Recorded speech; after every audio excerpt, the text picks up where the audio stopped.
I didn't want it to stop. No kidding. Oh, there's plenty more. There's so much going on in this season. It's actually amazing. So actually talking about that, Brandon, why don't you talk a little bit? This is the first time you joined in after season 1, so this is kind of like your baby here. Yeah, no, it's so much fun. So you guys were into the episode? You guys like it? I think for season 2, the thing that will excite you guys the most is the addition of a 5th turtle, Venus de Milo. Come on, guys. Venus! You love that. It's a joke. It's a joke. That's what you guys wanted. There's no Venus. We're just kidding. No, actually, the most exciting thing is the addition of Casey Jones. Yeah! It's so exciting, and we have this great Casey rap battle coming up. You guys are going to love it. You're going to eat it up. And also, revitalizing, some of the old mutants from the classic series and the classic comics. You guys are going to be so excited. Bebop and Rocksteady! Bebop and Rocksteady! Yeah, we got a long time to get into everybody. Let's focus on Casey for a few episodes. Yeah, you guys will love Casey. I want the 3D movie. I know. Yeah, it's coming up. So Zero, in continuing that kind of conversation, because all those canisters of mutagen that just went across the whole city, those are all going to become something, or that's a lot of trouble there. So why don't you talk a little bit about that? I think what we wanted to do with season 2 was kind of, give Donatello a chance to kind of show how he's a leader and let him kind of lead the group as kind of a scientist. Yeah! So, I like that idea. Thank you. It means a 10% raise for Rob Paulson. Yeah. No, but honestly, like the idea of these guys going out and actually, thinking about mutagen and what it does, and also like underneath the pressure of this idea of like monsters running amok, or almost like a monster scavenger hunt. We kind of try to come up with. There's enough going on in the show all the time, whether it's the Splinter Shredder feud and Karai, all these great sub stories, but to be able to create something that just kind of creates a ticking clock that we have to collect all the mutagen is great, and also to get into Donatello. Really trying to figure out, now that you guys have seen this episode, I can kind of talk about it. He needs to desperately create a retro mutagen so that not only can he help Kirby, but so that April won't hate him for the rest of his life, which would just absolutely kill him. Yeah. It's really tough getting a chick when you're a turtle, So when you got one, you got to try to hold on to it. So obviously there was a little bit of a squirrel there at the end. We're going to have all kinds of monsters, one of which will be the Squirrelanoids. Yeah. We'll probably see Mutagen Man, right? Mutagen Man. We'll see Mutagen do other stuff like give Michelangelo terrible acne. Yeah, that's really cool. But one of the guys, there's a lot of mutants. One of them specifically that's great is our favorite, and he's Italian-American approved, Pizza Face. Oh my God! You guys remember Pizza Face? Yeah! We love us In some Pizza 1987. Face. Now, it's rare that you can find someone that both makes you want to eat melted cheese and sauce so terribly and vomit at the same time. I actually have a clip of Pizza Face. This is an animatic clip, so it's not finished. Obviously, That's cool though. I think this is one of our guys, Sheldon Bella. He is amazing. It's his drawings, literally. Take a look.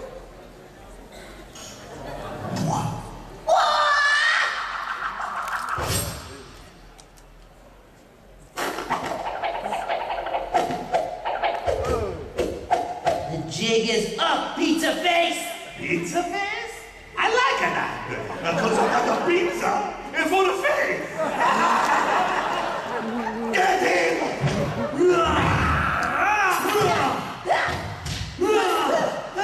Guys, snap out of it!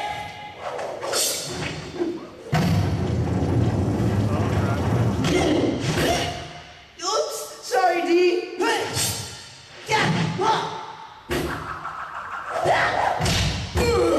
Oh man, sorry, Leo. Wow! Not sorry, Raph. So dark. Isn't it amazing what Zero and the Nickelodeon crew does from all these steps to get it from not to what it looks like? It just keeps getting better. I've never seen an animated show on TV that looks as amazing and so next level as our show. For real. Isn't it amazing how Michelangelo is literally just Michael Sykes? We actually have a picture of Pizza Face here, and it's all his cheese and flesh. Oh, okay. That's not bad. I'm certainly I don't know if I can eat sausage again. It'd be great for a Clearasil commercial. Make me hungry. Actually, I got another little clip here because one of the best things about this whole episode is that we get to see Mikey and his culinary skills. So I had to show this. It's so funny.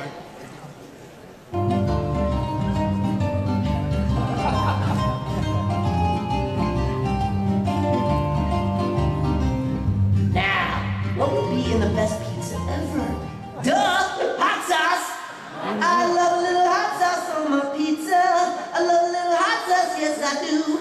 But hot sauce isn't hot without sardines, son. It just tastes like a pile of sticky goo. Some protein from a pile of worms, some garlic chives and marshmallows too. But wait a second, boo! If you please, I'm missing the most important part, cheese! A cheese sickle. I need my cheese sickle. Ice cream kitty, give me a cheese sickle. Come on. Kitty, kitty, kitty, kitty, kitty. Kitty, kitty, kitty. This is all kinds of wrong. Great. Could you do us the honor? Sure. I love a little hot sauce on my pizza. I love a little hot sauce, yes I do. But a hot sauce isn't hot without sardines, son. It just tastes like a pile of sticky goo. Some protein from a pile of worms, some garlic chives and marshmallows too. But wait a second, fool. If you please, I'm missing the most important part. Cheese! A cheese sickle, I need my cheese sickle. Ice cream kitty, give me some cheese sickle. Come on, kitty, kitty, kitty. Come on, kitty, kitty, kitty. Thank you for that. Thank you. No, thank you. We'll all have nightmares now. So, Zero, moving into season 2. You know, we got the Krang still there, and they're getting more and more vicious, I'll say. And so we also get to learn a little more about the Krang, and we get a sneak peek into some of the various dimensions of where they're coming from. You want to just talk about that a little bit? Well, yeah, like real briefly, basically, Krang from Dimension X in our series, and we've hinted and talked about it a little bit. We're actually gonna see, towards the end of the season, we're actually gonna spend a whole episode in Dimension X. It's pretty amazing. Okay, that's pretty cool. It's quite devastating. But even all through getting up to that, we get into some interdimensional trouble, and at one point, actually, the Turtles, we talked about the 80s Turtles, they actually rip open the 80s, a dimension into the 80s. And we have a little cameo of the 80s Turtles. It's just a little cameo. Not just a little cameo.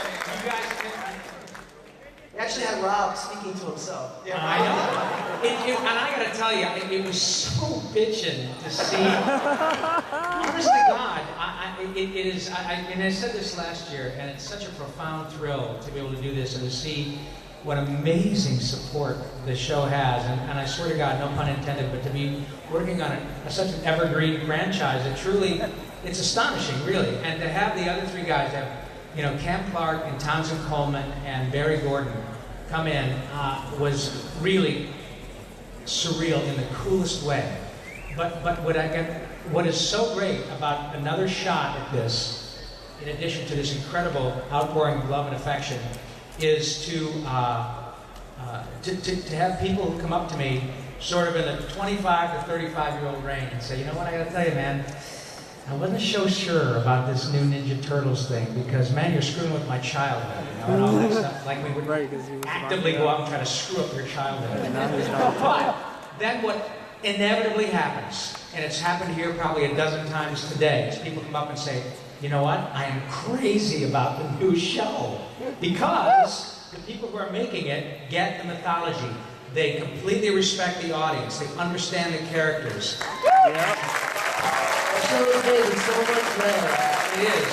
It's a huge thrill to be part of it and to see a bunch of people who are kind of on the fence now totally embracing the show is astonishing. So thank you so much for paying attention.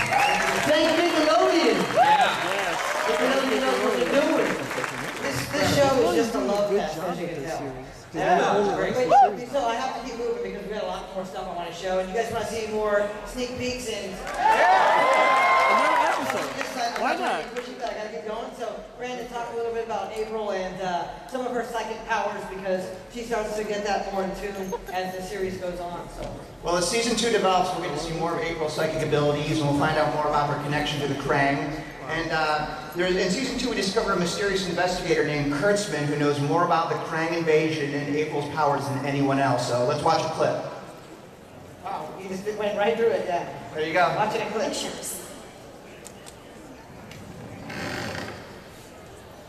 Well, I guess we've seen enough here, guys. Let's get out of here. Whoa! Don't hurt me. I'm a friend. Stalker's more like it. After all these months, finally face to face with the talking Ninja Turtles and April O'Neil herself. You better start talking, pal. What's with the photos? Who are you? The name's Kurtzman. I was a journalist on the case of the missing scientists last year. And then I discovered something much bigger. The Krang. The alien infiltration is long-lived.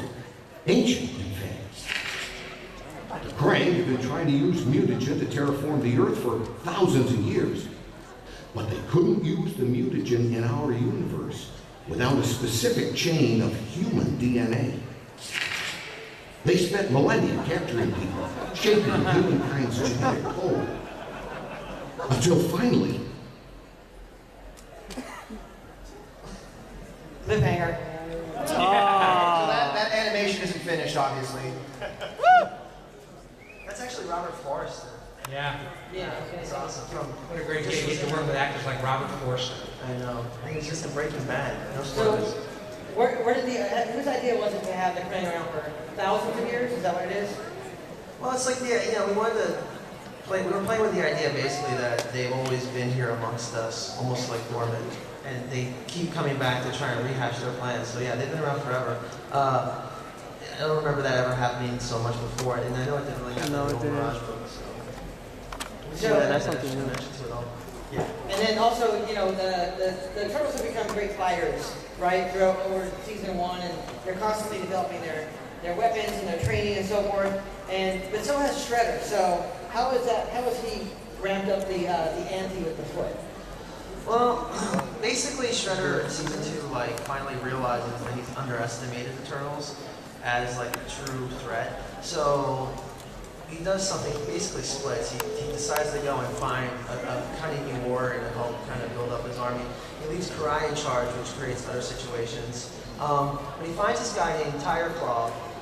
Tiger Claw is pretty interesting. Without getting too much into him, he was basically mutated as a boy. Then by the Krang actually turned into a mutant tiger man child boy. Joined a circus, became a pretty proficient sharpshooter and acrobat. He was just a circus performer. And later he kind of became part of the underworld and became a very top level hired mercenary. So it's going to be interesting to basically bring him into the fold. Plus the other thing that we really always wanted to see was the cat versus the rat. So it's kind of, I think, what this clip is. We have a little clip too. We have a little awesome clip of Tiger Claw. So this is another animatic clip. You guys are seeing this stuff fresh and hot. And, a lot of it's not done, so we're really giving you a lot of sneak peeks today. But here it goes. Woo! I am tired of waiting. Your lives end now. This is it. I love you guys. Ralph, it was me who ate your last piece of chocolate pepperoni pizza. I'm sorry, man. I'm so hungry. Release my sons! Now! 急須でご感と湧いたものだが、果たしてどうかな?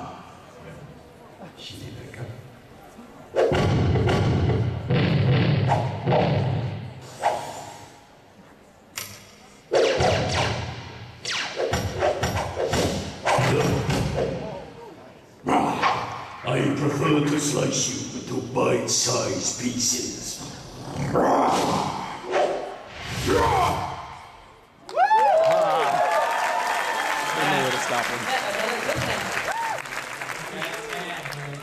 actually want to go to Hoon real quick because Hoon, you were a huge fan of the Mirage comics, right? Way back in the day. So, yeah. How do you you're such a badass, and your character's pretty badass too.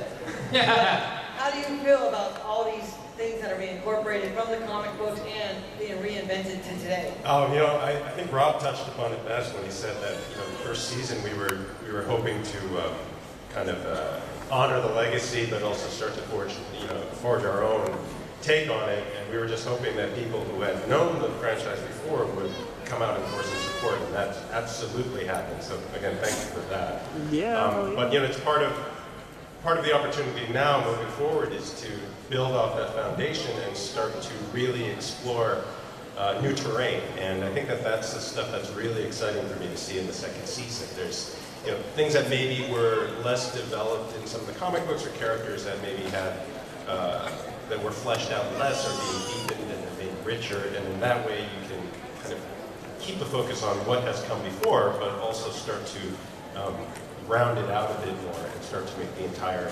stew a bit more tasty.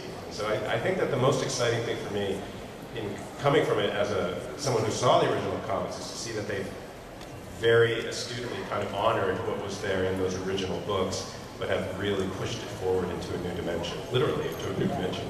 So. Very cool. And I forgot to do this earlier in the show, but I really wanted to give a shout out to, he's not here today. I know he's flying in tonight, so he will be at Comic-Con later, but Kevin Eastman. He's really a big supporter. He's been a consultant on the show. He's just an amazing, amazing guy. And he's become quite a few friends of all of ours, so we just really appreciate him. So we have to love give Kevin. a shout out. Yeah, we love him. I think we have actually a couple extra minutes to do some Q&A. So, are there some microphones lined up in the aisles? Careful. We only got a few minutes. It's not a contact sport, kids. Before we get started, Mikey and his culinary skills. So, I had to show this. It's so funny.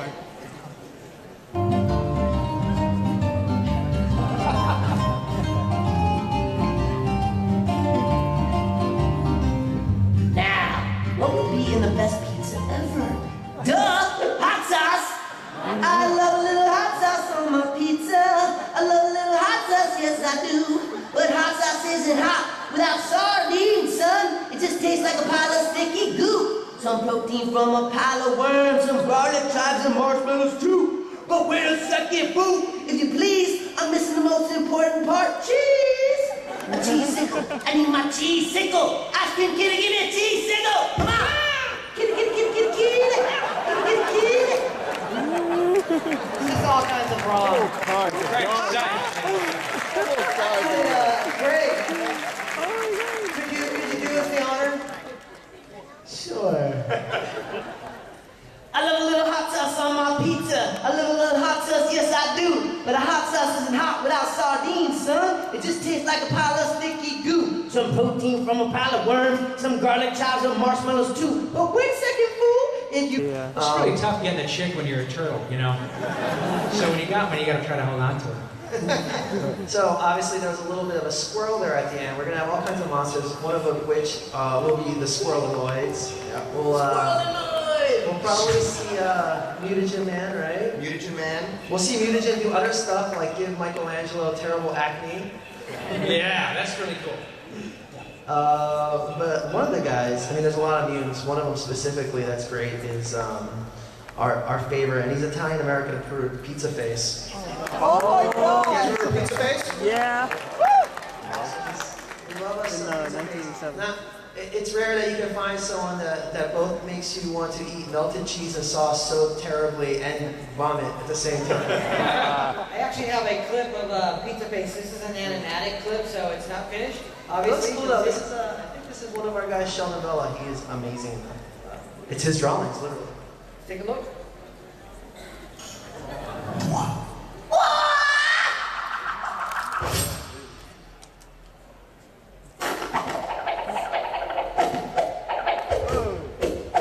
The jig is up, Pizza Face! Pizza face?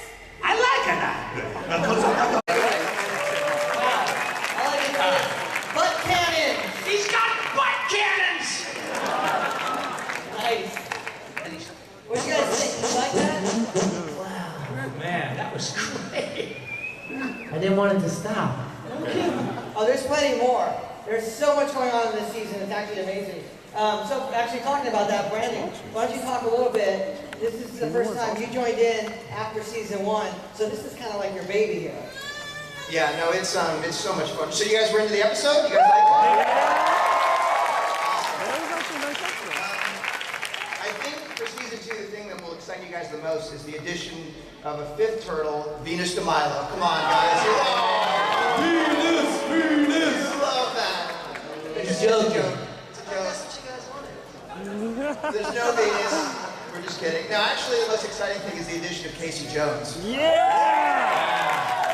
It's so exciting that we have this great Casey rap battle coming up. You guys are going to love it. You're going to eat it up. And also revitalizing, some of the old mutants from the classic series and the classic comics. You guys are going to be so excited. Bebop and Rocksteady! Bebop Rocksteady! Yeah, we got a long time to get into everybody. Let's focus on Casey for a few episodes. Yeah, you guys will love Casey. I want the 3D movie. I know. Yeah, it's coming up. So Zero, and continuing that kind of conversation, because all those canisters of mutagens that just went across the whole city, those are all going to become something, or that's a lot of trouble there. So why don't you talk a little bit about that? I think what we wanted to do with season 2 was kind of, give Donatello a chance to kind of show how he's a leader and let him kind of lead the group as kind of a scientist. Yeah! So, I like that idea. Thank you. it means a 10% raise for Rob Paulson. No, but honestly, like the idea of these guys going out and actually, thinking about mutagen and what it does, and also like underneath the pressure of this idea of like monsters running amok, or almost like a monster scavenger hunt. We kind of try to come up with. There's enough going on in the show all the time, whether it's the Splinter Shredder feud and Karai, all these great sub stories, but to be able to create something that just kind of creates a ticking clock, like we have to collect all the mutagen is great, and also to get into Donatello. Really trying to figure out, now that you guys have seen this episode, I can kind of talk about it. He needs to desperately create a retro mutagen so that not only can he help Kirby, but so that April won't hate him for the rest of his life and just absolutely kill him. Pizza is for the face! Get him!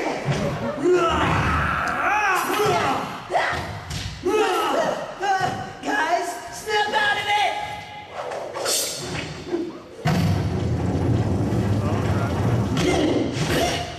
Oops, sorry, D.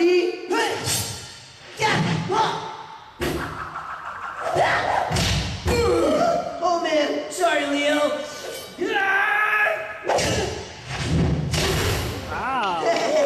Not sorry, Raph. So done. Isn't it amazing what Zero and the Nickelodeon crew does from all these steps to get it from that to what it looks like? It just keeps getting better. I've never seen an animated show on TV that looks as amazing and so next level as our show. For real. Isn't it amazing how Michelangelo is literally just Michael Sykes? We actually have a picture of Pizza Face here, and it's all his cheese and flesh. Oh, okay. That's not bad. I'm certainly, I don't know if I can eat sausage again. It'd be great for a Clearasil commercial. Make me hungry. Actually, I got another little clip here, because one of the best things about this whole episode is that we get to see Mike.